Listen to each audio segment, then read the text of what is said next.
Alright guys, Jameson and Alex here. Today we're going to be talking about the Oath of Heresy Paladin from Valda's Spire of Secrets. Yes. Not everything. No. It might as well be. There's so much in this There are thing. so many subclasses. Good lord, what a file. So, just going on more with the Valda stuff. It's going to be around for a long time, so get used to it. If you're new to this channel or to the subclass series, what we're going to do is go through all the abilities gained in the subclass. Then we're going to rate it based on its roleplay value, combat value, and overall class synergy, based on how the abilities gained in the subclass improve on the base class abilities. That's right. Also have our giveaway for D&D Beyond Players Bundle, so make sure you like, comment, and subscribe to be entered in that. And, of course, thank you to our sponsors, Hit Point Press, and all of their awesome things, their big bads, their animated spell cards, their Humblewood box set, and plushies, and pins, and the most adorable plushie I think I've ever put my hands on. And yes, that's me saying the word adorable about a very small owl knight, and it makes me happy to look at it. Deal with it. Yeah. So check them out. Helps them out. Helps us out. Let's jump straight into this Paladin. As with all paladins, the Oath of Heresy being no exception to that rule, we have tenets of heresy, which seems a little bit mixed. Yeah, against the grain. but we've got them. Spread the revolution, defy convention, that makes sense, and speak truth to power. All right. It gives you an idea what we're trying to wrap our head around here. Of course, the title does help quite a bit as well. Your Oath of Heresy spells include illusory script, protection from evil and good, magic weapon, zone of truth, dispel magic, speak with dead, banishment, private sanctum, dispel evil and good, and legend lore. So quite a bit of RP-based spells with a couple of, bigger combat things like, magic weapon and banishment. So there's a little bit of variety in there. For sure. Then we get some channel divinity options at third level when you take the oath. The first is blaspheme. As an action, use channel divinity, speaking heretical words which shake the room. Each creature you choose within 30 feet must make a wisdom saving throw. On a fail, creature takes 2d6 psychic damage for each point of proficiency bonus. Yeah, that's a very important distinction. And is deafened for 1 minute. On a success, creature takes half as much damage and is not deafened. I do like that it's not an all or nothing. Yes. And, of course, it's going to scale as well because it's per proficiency bonus. And you know how we feel about scaling things at this point. Always better. Approve. Second option on here is turn the holy. So, a little bit against. Again, remember, go back our tenet. Against. Defy convention. Yeah, not against convention. Defy convention. There you go. Yep. As an action, use channel divinity. You censure celestials and holy men. Each celestial that you can see or hear within 30 feet must make a wisdom saving throw. Each humanoid within range that can cast first level spells or higher using wisdom as their spellcasting ability score must also make a wisdom saving throw. If a creature fails its saving throw, it is turned for 1 minute or until it takes damage. Turned creature must spend its turn trying to move as far away from you as possible and can't willingly move to a space within 30 feet of you. Also can't take reactions. For its action, it can only use the dash action or try to escape from an effect that prevents it from moving. If there's nowhere to move, creature can use the dodge action. So, on the par of a frightened condition on the high end, because there's the frightened condition where they just can't get closer, and there's the frightened condition where they have to do everything they can to get away from you. Right, yeah. And there's that to me goes on from frightened to full on terrified, and that's where you really where it gets to. It's kind of strange because with all of these status conditions that they have, that they don't have a distinction between those. Like a stage 2 frightened, so like something that you knows have the difference. Grappled, restrained, paralyzed, stunned, petrified, that share a bunch of things, but then they have different things that they don't. All of them reduce your movement speed to 0 for the turn. I guess they hit their hard cap on how many conditions they can. We can't fit any more on the DM screen. Yeah, right. That's what it is. That's what it is. Next up is my personal favorite part of the whole subclass, spoiler alert, is the Godless Aura. Being at 7th level, your aura divorces the area around you from divine powers. When a creature other than yourself within 10 feet of you regains hit points, you choose for that healing to fail or have no effect. You can choose, obviously. I mean, no choice. Furthermore, you can use your reaction to cast Counterspell without using a spell slot or spell components to interrupt any spellcaster using Wisdom as their spellcasting ability score to cast a spell first level or higher within 10 feet. So you can't just reaction, get rid of a cantrip. That doesn't matter. And of course, as with almost all paladin auras, it increases to 30 feet. Yeah. There's one. Yeah. There's one that goes from 5 to 10, I think, or 10. Oh to yeah, 10. yes. It's the Oath of Glory. It's Oath of Glory, yeah. Yes. That's why I said almost all. The aura does increase to 30 feet also at level 18. Next up at level 15, we have Implacable Will, and I read that as impeccable 17 times before I went like, no, wait a minute, there's only one E that's at the end, and there's an L in there, and okay, got it. You can re-roll with advantage a saving throw that you fail. If you do so, you must use the new roll and can't use the feature again until you finish a long rest. So it's giving advantage to your advantage in a certain way. Yeah, it's kind of weird because it's like you have to choose the new roll, but that new roll is with advantage. Yes. So it's got like double advantage. Yeah, it's advantage on a modified double advantage. Anyway, it's indomitable for fighters, but better. Sure. In the fact that you get We'll you get advantage on the reroll. And then lastly, as paladins do, get their avatar mode, Apostate, level 20. Fully divorced from the will of the gods, you can use your action to assume a form empowered by the influence of your blasphemy, an anti-apotheosis. Fun words. My goodness. You gain the following benefits for 1 minute. You can use your Blaspheme Channel Divinity as a bonus action without using your Channel Divinity. When you use this ability this way, it deals 46 psychic damage on a failed save and half as much on a success. You also gain 20 temporary hit points at the start of each of your turns. That's it. And you can use this once per long rest. So yeah, you get extra free damage as bonus action and extra temp HP, which, tanky. Reminder as always, Yes. temp HP does not stack. Yeah, so it replaces. So if you have 20, you don't get hit, you get 20 again, it just replaces those 20. You're not getting 40, it doesn't stack. Yeah, so because if it stacked, it would be very important. Busted. That's something I see a lot of people get hung up on for whatever reason. Yep. All that being said, though, those are the abilities gained in the subclass. That's it. Pretty straightforward. Yep. The Channel Divinity is really the only thing that's got a ton of stuff going on there. So we'll just jump straight into the rating portion. First up is roleplay value, asterisk, as always. Asterisk, as always. We threatened way back when to have, like, the first shirts we would make when designing shirts for the store would be, we make it asterisk as always shirt. We have it in shirt, we have it in hoodie form. How about that? Got all kinds of stuff. It's on coffee cups, too. That being said, talking about interacting with world around. Yep. Non-combat scenarios. Avoiding combat. Yep. Things outside the initiative order. Yep. Basically. Not talking about it. Class fantasy, history, lore, background. Nope. That is on you as a player. Can't rate you, but we can rate the abilities gained in this subclass. Yep. How they might improve your potential in those role play scenarios. Bingo. Kind of threw me off because my whole mojo was like in a vibe, and then we like stopped. So I kind of. Dude. But we made it. Wait, did we side tangent? We do that? I guess we do that sometimes. Anyways. Rabbit holes. What are we doing? Roleplay value. Yep, that's right. So, looking at the subclass on here, we're looking again purely at mechanics on here for the most part. Obviously, we're talking about roleplay, exploration, social interaction, two big things. Yes. Speaking of the Heresy Paladin, your spell list is pretty solid for the roleplay. You get lots of options on here for RP spells. The only issue with that is you are a half caster, and that being said, for any of the ones that require saves. Yep. Your saving throw is not going to be very high, so unless you really built that way specifically, but in general, a traditional paladin build, it's not going to be your number one stat. You do have some niche uses with the Channel Divinity, like the Turning the Holy.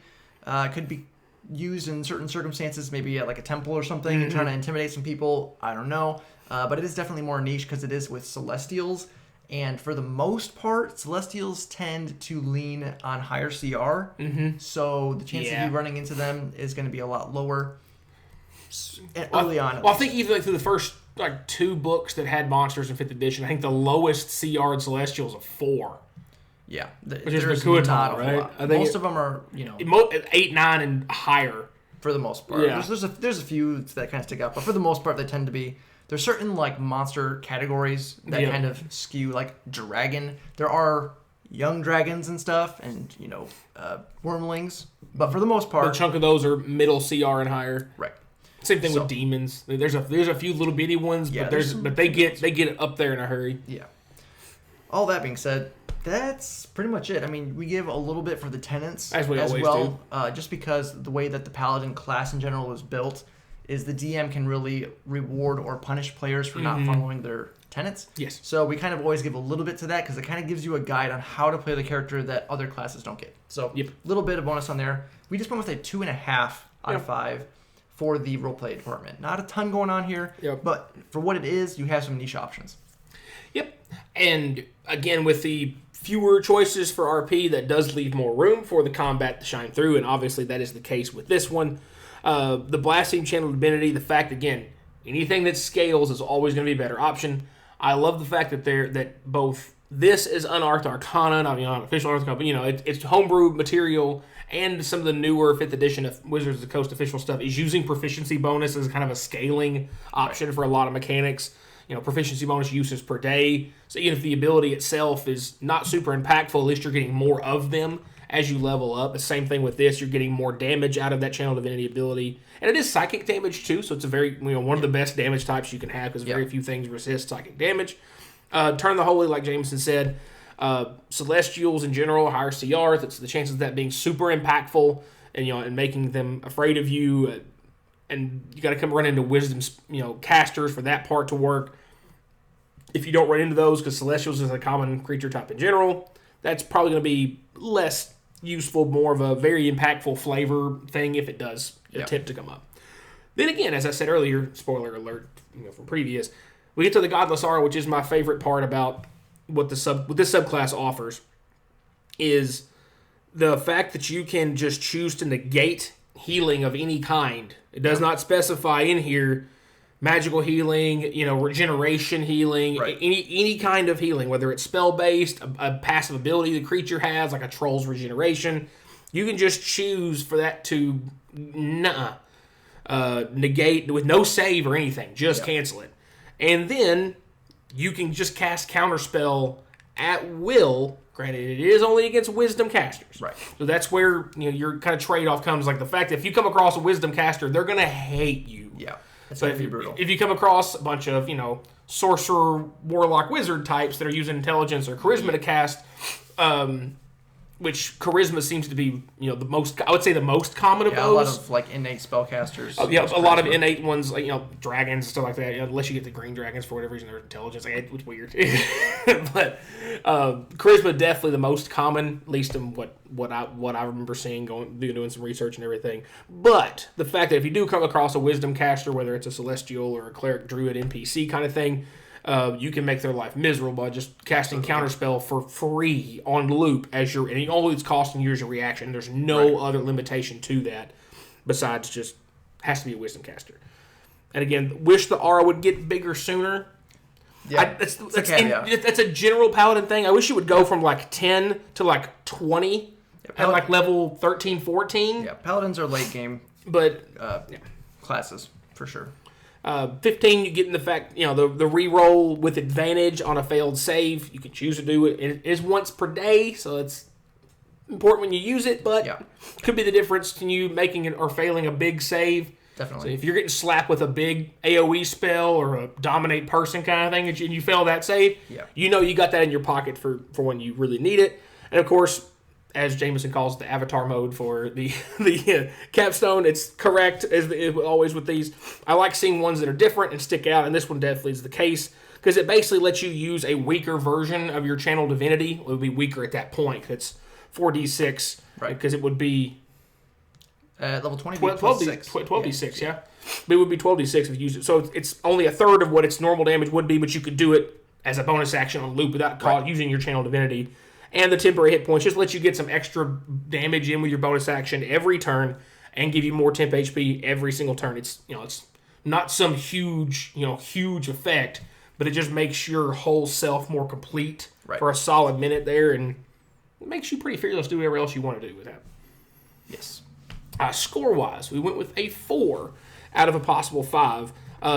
Primarily, I said why I love the aura. Jameson had to talk me off of the top of the mountain. The absolute obsession I had with this thing, primarily because the limitations are you have to be able to run into something that does healing. Right. Because if you run into a bunch of stuff that doesn't have any healing, that's part's useless. And if you're running into anything that can cast spells, it's got to be wisdom-based caster. Yeah. So you can be miserable for those two people, but if not, you're getting nothing else out of it. Right. That was my biggest hang up, and usually is with these kind of things where they're if it's really targeted to a specific kind of creature and you don't run into that creature, you essentially don't have an ability at that level. So, and the way Paladin's abilities are broke down, if that doesn't happen, you're not getting anything from level 3 until 15. Yeah. So that was our biggest hang up on there for me, specifically. But the thing is, when it does work, it is very, very, very, very strong. Yeah. That's how we still managed to keep it at a 4. Yeah, and you pair like the Mage Slayer feat with this, and you really lean into becoming the anti-wisdom, caster subclass of all time. Yes. So definitely when it's useful, it is incredibly impactful. When it's not useful, it's interesting at that point. Exactly. That's all it is. Speaking of that, we'll just move right into synergy from here. With the Paladins, you have some stuff with your spell slots can come into play, your Channel Divinity, obviously. But really, in general, there's not a ton going on here. The spells are mostly role-play spells. Right. So there's kind of that argument that we give sometimes where by getting free RP spells, it gives you more wiggle room to pick combat-based spells. So it's kind of like one of those indirect helps to combat. But Paladins are different because when you're a half caster too, it's because Paladins also love the idea of just dropping their spell slots onto smites, right? For just that, just absolute reliable burst damage like no other class can do. Because it's guaranteed extra damage if you just use a level 2 spell slot for a big old fat smite, and there's no extra save for that. You're like, oh, and if I haven't said it enough times when we do Paladin videos, crit confirmed smites are the most easiest, satisfying damage you will ever get to do in 5th edition. There you go. But that being said on there, like Alex said earlier too, having the aura and the capstone really kind of encourages, I would say, like a Mage Slayer kind of build. So if you go that route, it could be really interesting. But again, campaign dependent, enemy dependent, that kind of deal as well.